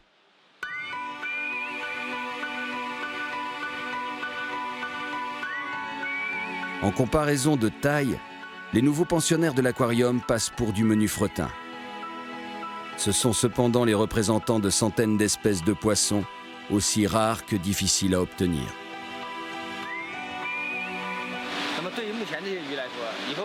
Avec tous ces poissons qui doivent encore arriver, nous sommes un peu anxieux. Il y en a déjà 3500 à 4000. Rien qu'aujourd'hui, il en est arrivé 2500 à peu près.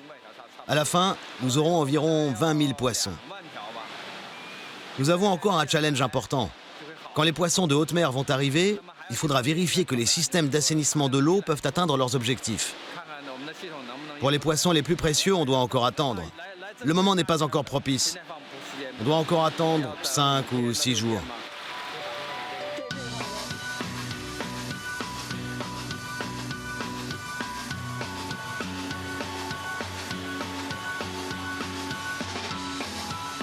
Faire cohabiter 20 000 poissons dans le même aquarium, ce n'est pas une mince affaire. Outre les problèmes de compatibilité dans la chaîne alimentaire, il faut être sûr que tout le système de régénérescence de l'eau fonctionne parfaitement. Pour cela, il faut faire de multiples tests à chaque étape du peuplement de l'aquarium. Un océan ne se fait pas en un jour. La mise à l'eau des tortues vertes, des reptiles marins de près de 200 kg, offre une belle opportunité pour visiter l'aquarium de l'intérieur.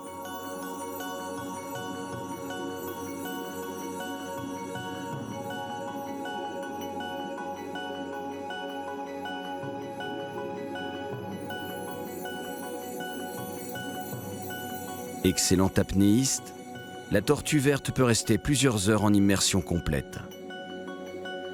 Mais c'est en surface qu'elle trouve sa subsistance. Et elle n'est pas la seule. Cela correspond à un vrai problème qui doit être pris en compte par les biologistes d'Ocean Kingdom. En effet, les petits poissons de surface ont tendance à absorber rapidement toute nourriture jetée dans l'aquarium. Il ne reste rien pour les poissons qui vivent au fond ou dans les strates intermédiaires. Il faut donc trouver des solutions comme nourrir les raies manta à la petite cuillère. Ce qu'elles acceptent assez facilement.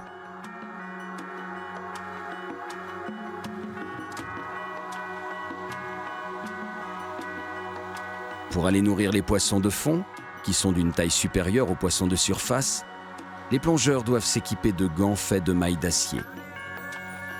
Sage précaution, certains individus un peu nerveux pourraient très bien mordre la main qui les nourrit.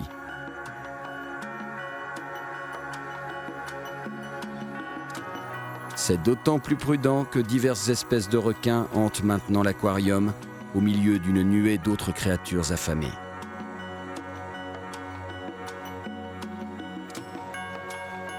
Ce nourrissage met les animaux en confiance. Ils se laisseront d'autant plus facilement approcher lorsqu'il sera nécessaire de leur prodiguer des soins.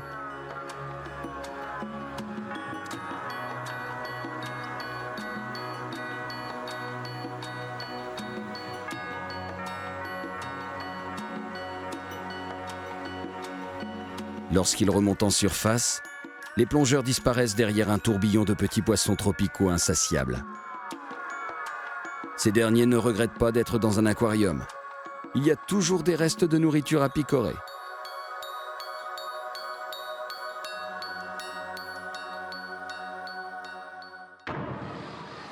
Si le monde animal commence à être bien représenté dans le parc à thème, il en va autrement du monde végétal. Il est temps de transformer ce chantier de béton en jardin tropical.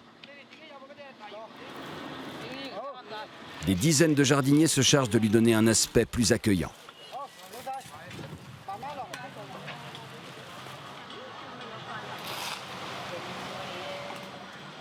Près de 3 ans se sont écoulés depuis la pose de la première pierre. Tout semble s'accélérer maintenant.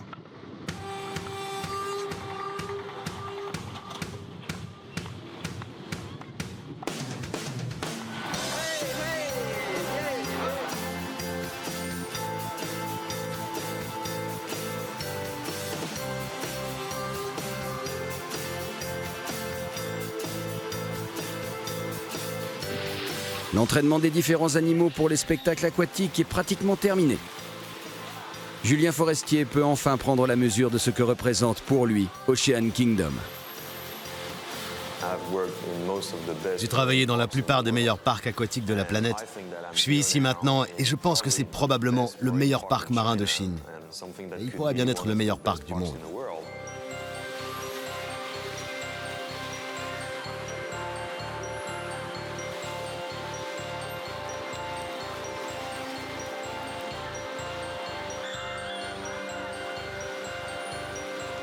Les longs mois de travail acharné ont payé.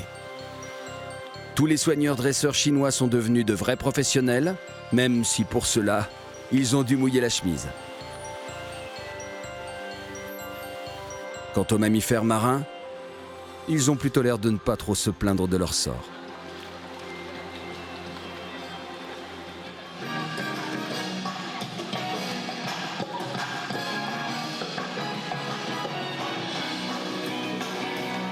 Si le spectacle aquatique semble se profiler sous les meilleurs auspices, il faut désormais mettre au point les chorégraphies qui vont les accompagner.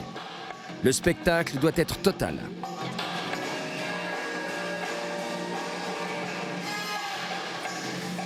Des maîtres de ballet venus du monde entier ont pris la direction des opérations. Et cela donne des résultats étonnants, surtout lorsque c'est une ancienne étoile new-yorkaise qui mène la danse.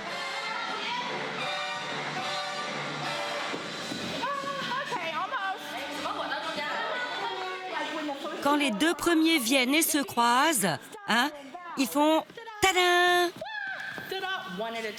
Un à la fois. Après ce pas, chaque fille fait le même. De ce côté. Je suis super! Ou elle peut faire à toi! Et après arrive l'autre fille.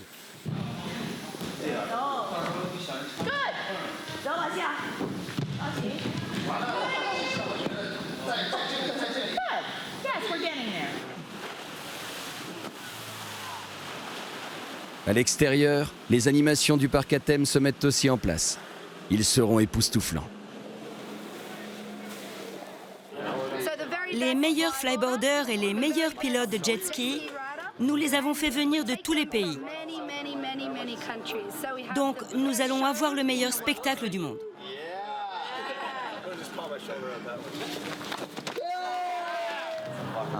Salut, je suis Alex, je suis un flyboarder professionnel et j'adore aussi le kung-fu. Nous allons faire une très belle démonstration aujourd'hui. Nous ferons aussi beaucoup de clins d'œil aux travailleurs du parc. Ils sont nombreux aujourd'hui. Allez, tous ensemble. 1, 2, 3. L'île de Henkin est située dans une zone qui plaît beaucoup aux typhons du Pacifique. Celui qui est annoncé est de force 4, voire 5. Tout le personnel se rend aux abris, car le vent risque de dépasser les 200 km à l'heure. Le niveau de la mer va monter et les vagues sont susceptibles d'envahir le parc. Le vent redouble de puissance. L'ouragan va mettre plusieurs heures à traverser l'île. Tout le monde s'est réfugié dans les hauteurs. Il ne reste plus qu'à attendre.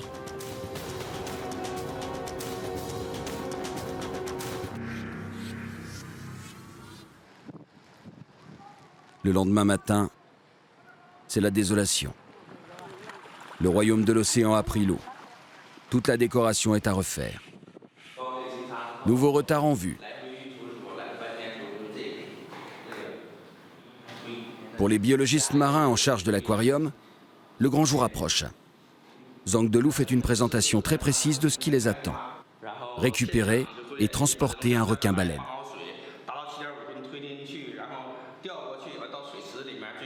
Ces hommes savent que ce ne sera pas simple, même si tout semble avoir été parfaitement préparé.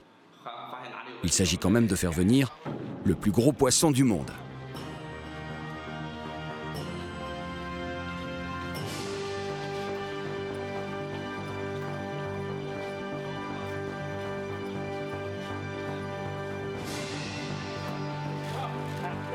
Un animal exceptionnel, convoi exceptionnel.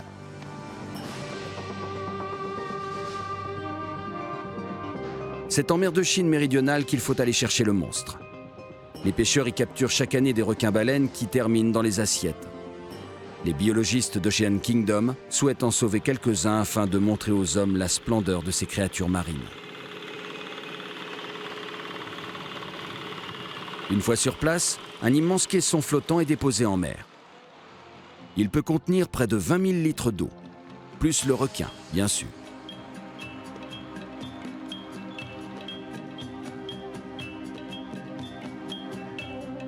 Il va falloir passer la nuit en mer pour rejoindre le lieu où se trouve l'animal.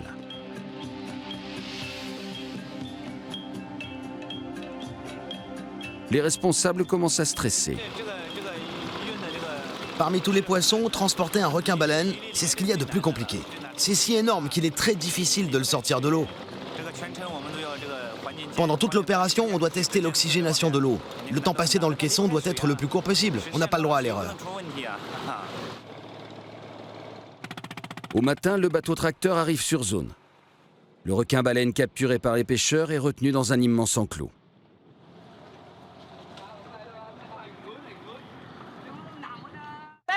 Il faut fixer les deux côtés. Les plongeurs se sont mis à l'eau. Ils vont aider l'énorme bête à rejoindre le filet qui doit le remonter en surface. Allez, doucement, ils vont vous tirer. L'opération planifiée se fait assez simplement. Le requin-baleine semble docile. Il est vrai qu'il est plus baleine que requin. Faire pénétrer ces 7 mètres de longueur par l'ouverture du caisson flottant est un peu plus compliqué. L'animal n'a aucune bonne raison de vouloir y entrer volontairement. Et plusieurs tonnes, même dans l'eau, cela reste difficile à pousser.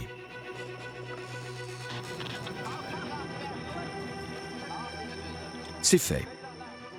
Le requin-baleine est prisonnier du caisson. Toute l'équipe est rassurée. La grande statue qui sert d'emblème au parc aquatique n'a pas été édifiée pour rien. Son alter ego bien vivant est en route vers Ocean Kingdom. D'autres requins-baleines suivront, mais dans un deuxième temps.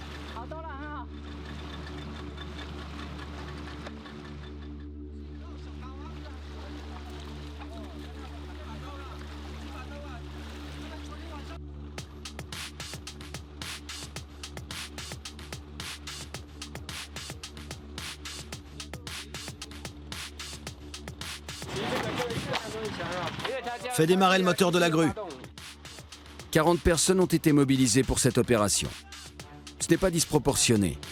L'expérience a montré que la rapidité avec laquelle les différentes manipulations sont effectuées reste le meilleur gage de survie pour l'animal. Vous pouvez y aller.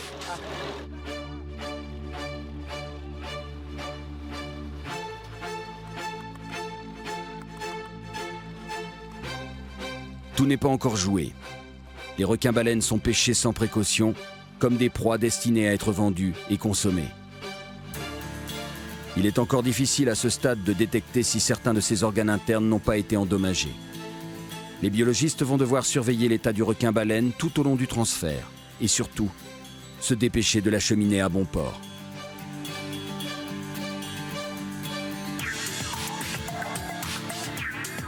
Mission pratiquement accomplie pour Zhang Delou, le directeur adjoint d'Ocean Kingdom. C'est une expérience très rare. Même si c'est difficile et éprouvant, personne ne ressent la fatigue. On n'a pas dormi 2 jours de suite, mais on est complètement dedans. Peut-être que beaucoup de gens pensent qu'attraper ces animaux, ce n'est pas bon pour ces derniers. Mais pour notre pays, c'est une manière de les protéger. Avoir l'expérience de ramener un requin-baleine, c'est formidable. J'espère que le retour, compte tenu de l'attention que nous portons à ce poisson, va bien se passer.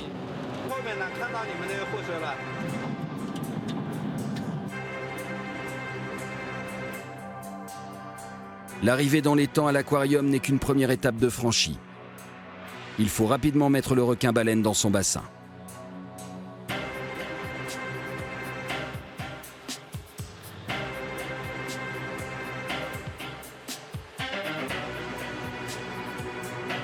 Il s'agit cette fois de refaire l'opération à l'envers.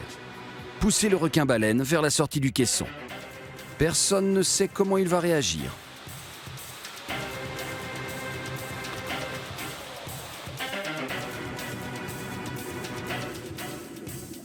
Les biologistes observent avec attention le comportement du requin. Évidemment, il n'est pas aussi intelligent qu'un beluga, mais son instinct devrait cependant lui permettre d'appréhender son nouvel environnement.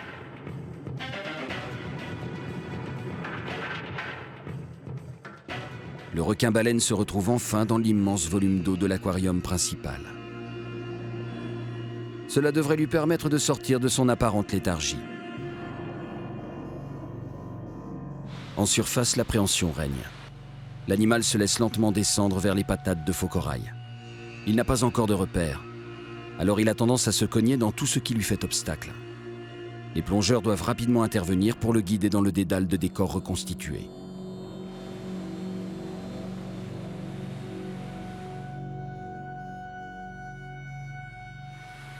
Au bord du grand aquarium, les responsables se consultent pour trouver une solution à ce problème.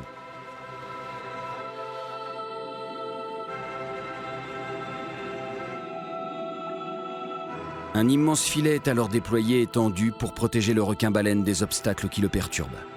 Il faut confiner l'énorme animal dans la partie plate du fond de l'aquarium et le séparer des autres gros poissons. Il n'a pas l'habitude d'une telle compagnie. Toute l'équipe de plongeurs se met au travail. Il faut agir rapidement avant que le requin ne se blesse sérieusement.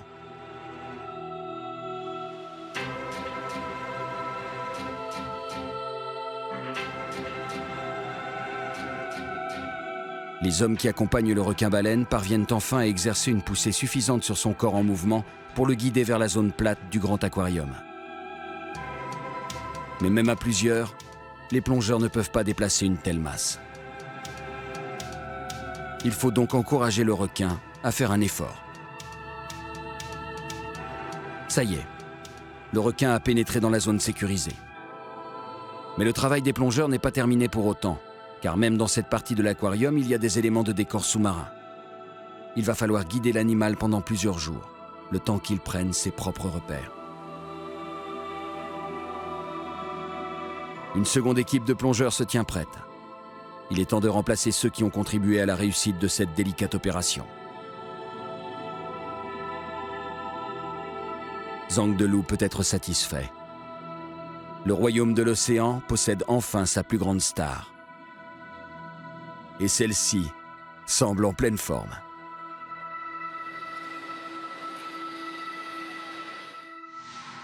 À quelques centaines de mètres du grand aquarium, dans la zone du parc dévolue au monde polaire, tous les invités sont arrivés. Il y a des pingouins venus de l'hémisphère nord et des manchots débarqués de l'hémisphère sud. Un décor parfaitement reconstitué représentant un petit bout de banquise leur permet de se croire au pôle. Enfin, presque.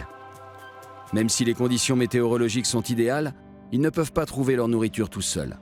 L'eau du bassin n'est pas poissonneuse. Par contre, des otaries, des morses et des lions de mer s'y ébattent ou bien y répètent leur rôle, car la zone polaire est aussi un théâtre pour shows aquatiques.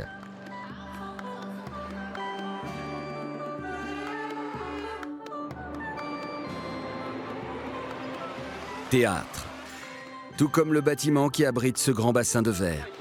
Terrain de jeu, des facétieux belugas.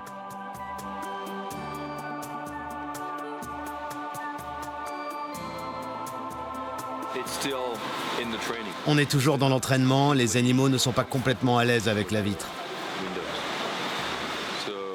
C'est super, oui, mais c'est encore très nouveau pour eux. Julien Forestier a aussi en charge la bonne marche du spectacle donné dans un troisième lieu. Le Grand Delphinarium. Les dauphins y évoluent sous la surveillance de sa compagne hollandaise, F. C'est elle qui va mener le show.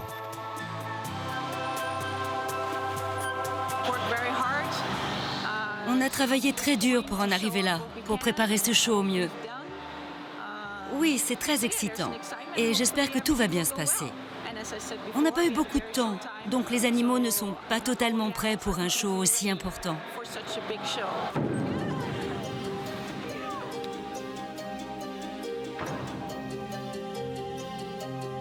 Dans la zone du parc réservée aux attractions, tout est vérifié et revérifié pour assurer la sécurité des futurs utilisateurs.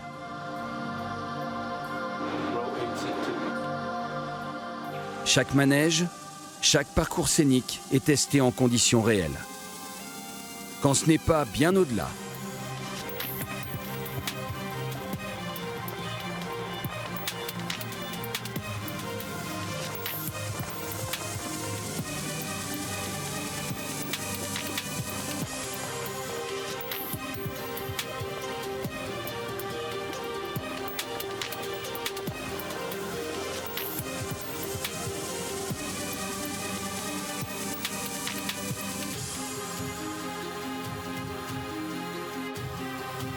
Le grand aquarium du requin-baleine, le véritable centre d'attraction du royaume de l'océan, fait l'objet des derniers contrôles, des derniers soins.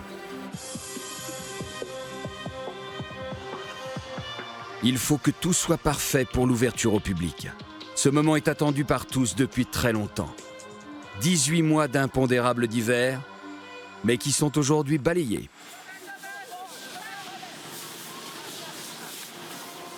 La nuit est tombée sur l'île de Henkin.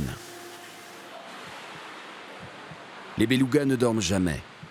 Mais ce soir, ils ne sont pas vraiment les seuls. Demain, pour des milliers d'ingénieurs et d'ouvriers, ou pour Amei, la petite dresseuse chinoise, c'est tout un monde océanique dont ils ont rêvé qui va enfin s'éveiller.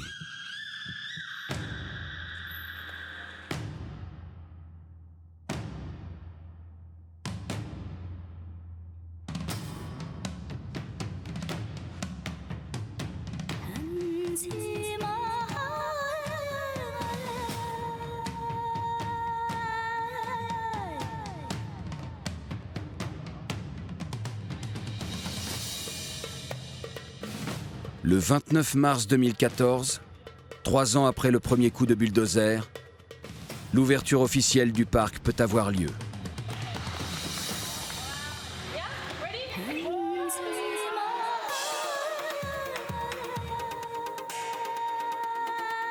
Dès 9 h du matin, plusieurs milliers de visiteurs se pressent à l'entrée du parc. Ils découvrent d'emblée la féerie d'un monde marin que peu d'entre eux connaissent. 90% des Chinois vivent dans les terres et n'ont jamais vu la mer. Certes, Disneyland n'est pas loin, mais que ce soit en Europe ou aux États-Unis, la notion de bonheur en famille est la même. Pourquoi en serait-il autrement dans l'Empire du Milieu ? Le groupe Shine voulait que les visiteurs en prennent plein les yeux. C'est fait.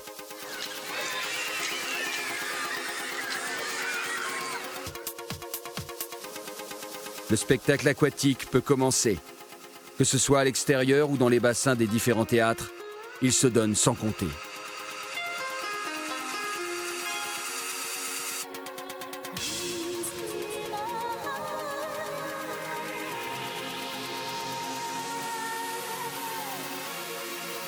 Tous les dresseurs, ceux qui il y a encore 2 ans n'avaient jamais rencontré un mammifère marin, offrent au public une performance digne des meilleurs delphinariums mondiaux. Les animaux ont l'air satisfaits de leur sort et les milliers de spectateurs ne boudent pas leur plaisir.